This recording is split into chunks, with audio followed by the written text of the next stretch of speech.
Thank you very much. Glad everybody's here. I'll just have a few minutes and I wanted to give a little bit of an introduction to what we're doing at SolidFire and why it's so important for virtual environments. We're going to start at the very bottom, right? We're going to start with some of the features that come from our storage device and really make it very, very unique, okay? So first of all, this is an all-flash array, and it's a scale-out all-flash array, right? So instead of doing scale-up, we're doing scale-out. Every time you need to add capacity or performance, you can add a node at a time.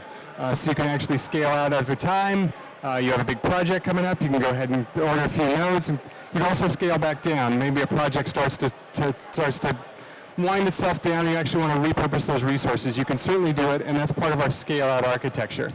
The second part of our architecture that I wanted to talk about is our guaranteed performance. When we're actually putting all these nodes together, we're virtualizing performance and capacity independently. So if I actually want to create a new volume and I say I want 5 gigabytes, I'm not just saying 5 gigabytes, I'm actually assigning a performance level to it. I'm saying exactly how many IOPS I want, and I'm setting that in a way that no two volumes will take away from each other. So if I create one volume for one application and another volume for another application, either one of those will be protected from any other interference from other applications. Very important piece when you're talking about how do I grow my application environment and actually use a single storage array.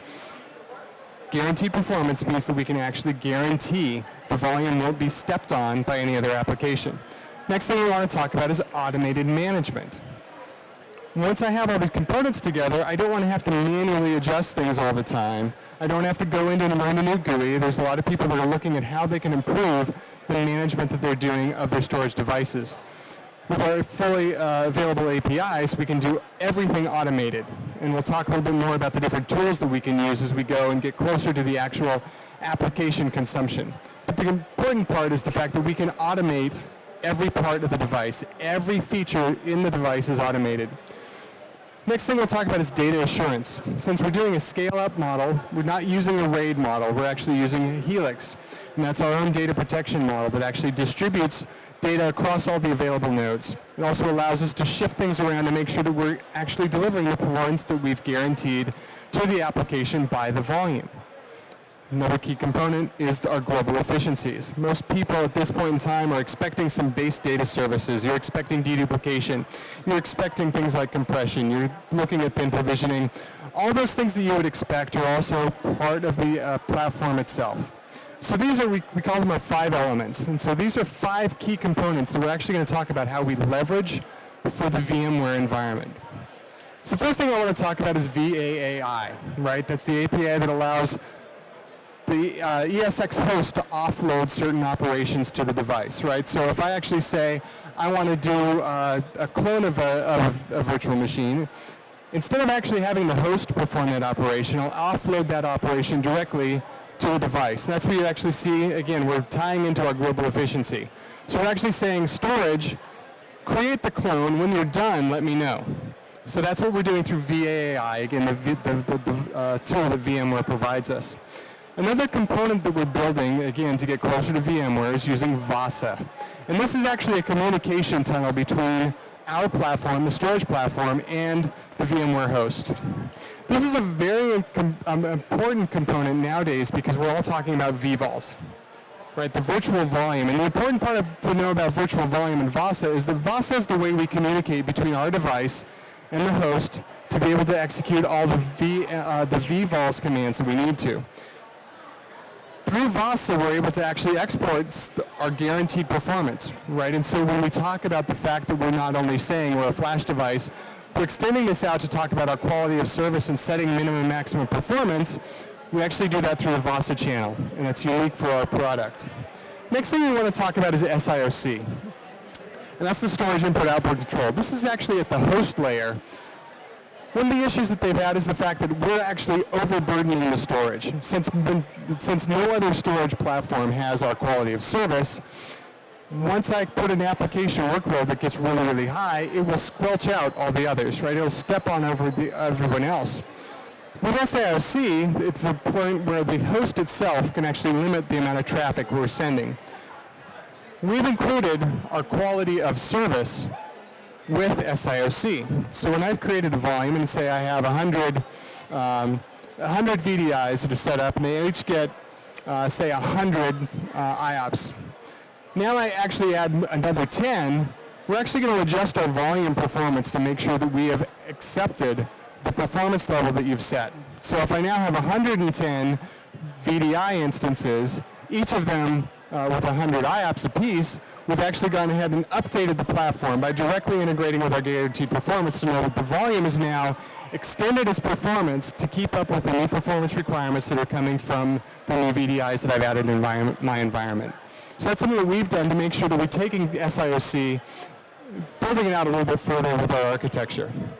Next thing, of course, looking at SRM, if we're looking at data protection, something we want to look at with our data assurance. We also, in the global efficiencies, we actually have the ability to do real-time replication. So we, of course, take our replication and make sure that that's tied into the SRM component. And VVOL, of course, that's a lot of kind of the latest operational model that people are using. Again, through the VASA connection, we're actually able to explain a little bit more about what our platform does and now express much more than just the fact that we're a flash array. We're a flash array and we're asking each virtual volume, what kind of performance are you looking for? And we don't have to set up just a simple gold, silver, bronze. We can have as many different storage policies as we'd like, set them in the VVOL, and actually we're going to make sure that we're taking advantage of our guaranteed performance at multiple different rates that we will attach to a virtual machine through the virtual volume. So very fun for us to be able to actually put all these things together right here at the VMware layer. Now, stepping up is where we really start talking about where we're going in a software-defined data center model, right? We're trying to get to the point where the application is determining exactly what it needs from all its resources, from compute through network all the way down to storage. And we're definitely making sure that you have the ability to manage as effectively as you can and automate as much as you're comfortable with. So if you're actually looking at the software-defined data center and saying, you know, I only want to go a certain place because I'm really not ready for self-service or some of these other things, it's fine. But let's start, first of all, we do have the vCenter plugin, right? So anytime I need to do some operations to be able to provision our storage, we can do it directly through vCenter, right? So the web interface, we have the plugin to first give you that ability to manage through your typical VMware environment. The next piece we talk about is PowerShell. So anybody using PowerShell today, doing a lot of scripting? So with our APIs, we have the ability through PowerShell, again, to do much more of that script-based automation. So we actually have a great demo where we can show you how we can take a cluster from nothing, go ahead and build out a 4-node cluster, put on some volumes, automate creating data stores on top of that, being able to change the quality of service settings, all through PowerShell. And that's great because the next thing you want to do is actually kind of set up the storage policies, right? And so this is storage policy-based management. So if you're thinking about how I'm evolving the complexity of the automation that I'm doing, next thing I want to do is look at what I can do with the storage policy-based management and actually set up storage policies. And those policies allow us to basically set what we want in our storage and automate it much more effectively. So we have a policy that we want to set for VDIs or for database or for web servers or whatever we're looking at.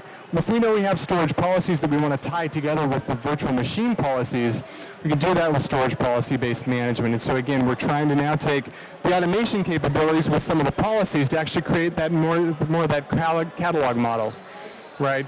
So if I know that I am running a call center and I have 5 new employees, I have a VDI that I need to just push the button in. We have a policy for how we create the virtual desktop. We have a policy for how we create the storage behind that virtual desktop. All that can be tied together as we're doing much more automation behind SPBM.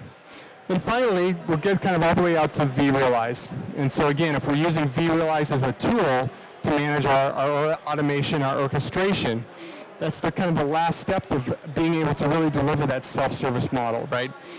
I mean, IT environments today are faced with development teams that say, you know what, I can't get my internal IT fast enough.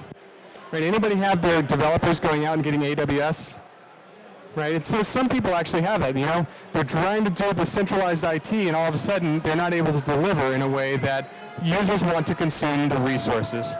So if they don't feel that they can get a development platform fast enough, they go out to AWS and get their own, or find someone else who will deliver their own platform. Now all of a sudden you have all of your innovation, all of your IP is now off-site. Right? I mean, that's not something that you really want. So the ability to integrate with vRealize gives us that way of having that policy. You know what? don't go to AWS, go to this site. This is our internal site, and get our internal resource, and we automatically create exactly what you need because we're using storage policies. The end result is really, at the end of the day, what's happening in my application tier. That's really what we're trying to accelerate. That's really what we're trying to integrate best. So whether you're looking at something that's infrastructure as a service or something related to simply the infrastructure underneath your environment, all these components allow you to take the advantages of the SolidFire platform and integrate them in a way that solves your infrastructure need. Virtual desktop or end-user computing, another place. You've heard a lot about end-user computing from VMware themselves. They're really trying to build out end-user computing and the importance of being able to consolidate your virtual desktop environment. Again, when you look at what we can do with guaranteed performance, I can run what I'm doing for my infrastructure or maybe what I'm doing for my database in parallel with what I'm doing at the desktop layer. So I'm blending these applications, getting the best return of investment that I possibly can out of my storage platform, and really taking advantage of the capabilities in the storage platform to make sure that I'm consolidating and delivering performance all the way out to whatever application I have. And certainly when you look at the application tier, you're doing a lot of application development, you've got a lot of test dev going on. Well, again, we can actually create the clones very, very quickly. Easily go ahead and get your clones up. Now think about the dev test cycle, right? So maybe I actually say, I'm only going to give you part of my database for the dev side. I don't need a lot of performance when I'm doing that. Now we get through the cycle and say, now we're going to do all of our test cycles. Well, now we're actually going to give you more data, right? So we're going to give you a larger, so instead of giving you only, 500,000 rows, now we're going to give you 3 million rows that we're going to go through testing. We want to turn up the performance. So we go back and actually say, we're going to turn up the performance layer once we hit the test cycle. It's something that we can easily do. We're not doing a vMotion. We're not actually picking up the virtual machines and moving them. We're basically just saying that volume now goes faster. Again, we can do this through all these other tools as well. So we can get to the point where, hey, you know what? We know that we're going to enter the test cycle. Let's go ahead and run a script, bump up the performance. Now we're going to throw more data at it and go ahead and start doing the testing. And then we can take it out to production with that. Another thing that we can do, again, when you're looking at the end-user compute and what you're doing there, right? I mean, every once in a while they do patching, right? Anybody ever patched a system? Right? I mean, you actually have a lot of performance that you need. So that's perfect for our device again. It may be that during the day you really don't need a high level of performance for those call center machines. However, you get to patch Tuesday, you actually need to get all those patches out. Go ahead and again, when you're building your script to actually update all your machines, one of the things you want to do is set out a command. At 1 o'clock in the morning, take this performance all the way up. And that way when I'm doing all my patching, I'm getting the best performance I can out of my storage. I don't have to worry about the storage holding it up. By the way, once we hit 4 a.m., we're going to be done with our patching. We're going to go and dial the performance back down to what I'm going to use on a daily basis. Again, I didn't have to do a vMotion. I didn't have to move my storage around, but I've now been able to actually solve what I needed to do to get my desktops up and running on the storage platform that, by the way, at the same point in time is serving all these other things. So when we're looking at how I build up a storage system and how do I address the challenges that I've been having, developing the software-defined data center, we have you covered in our ability to actually integrate. When we're looking at how I'm actually building out all these tools to get to the point where the application is taking advantage of what I can do with the storage layer, we've built all the integration points that you need into VMware, we're building all the automation. What we're delivering is the ability for your application tier to perform exactly the way you need it. All right? So any questions? Does that sound pretty good? I mean, is that pretty exciting? I mean, anybody running the VDI and run into that problem? Right? Everybody's laughing because they know it's true and they don't want to hold their hand up, but that's okay. Any other questions? Everybody else pretty excited? Like to learn more? Great. All right. Come on in. We'll talk to you a little bit more. We can show you more about how the platform works.